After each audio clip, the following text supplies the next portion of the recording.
Okay, this is actually the Cyberpunk 2077. Players are having trouble activating the Cyberpunk 2077 expansion's final mission. The Killing Moon has given Phantom Liberty players trouble at the 11th hour. Cyberpunk 2077 and its Phantom Liberty expansion have a problem with wasting your time. CD Projekt Red's Open RPG has a feature where you have to wait an undetermined amount of time for certain quests to activate, and that persists into Phantom Liberty. Even now, after the Epic 2.0 update revamped a bunch of the game, it's still making players wait around doing nothing, praying for the next patient to pop. I suppose you could argue this is a creative choice meant to encourage you to spend time dipping into side missions instead of just barreling through the main quest. Cool, but then you have to wait large chunks of time before you can get back to the quest you actually want to play. The largely excellent new Phantom Liberty expansion has one of the most egregious examples of this yet, and it sounds like a lot of players are struggling with it. The final mission in one of Phantom Liberty's two routes is called the Killing Moon.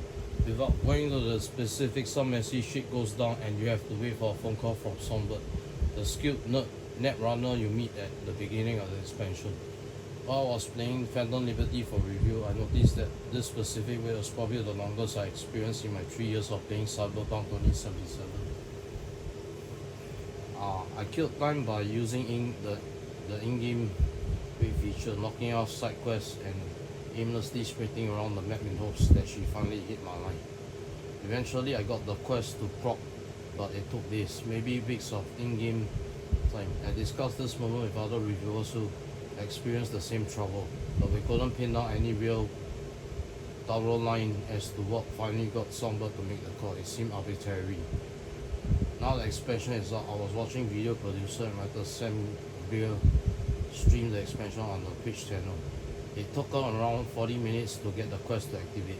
This prompted me and other viewers to try and find answers as to what the holdup was. And it turns out that a lot of people are running into this issue. There are a handful of Reddit threads about the Killing Moon and the painful way to get back into the action.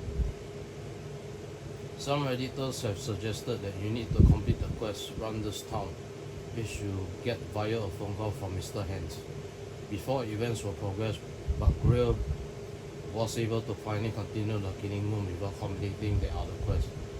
Kotaku has reached out to CD Projekt Red about the issue and will update the story should we hear back. But if you're running into this problem, know you're not alone, and the quest is likely not bugged. There's conflicting information on how to actually get it moving again though. For more on Phantom Liberty, check out Kotaku's review.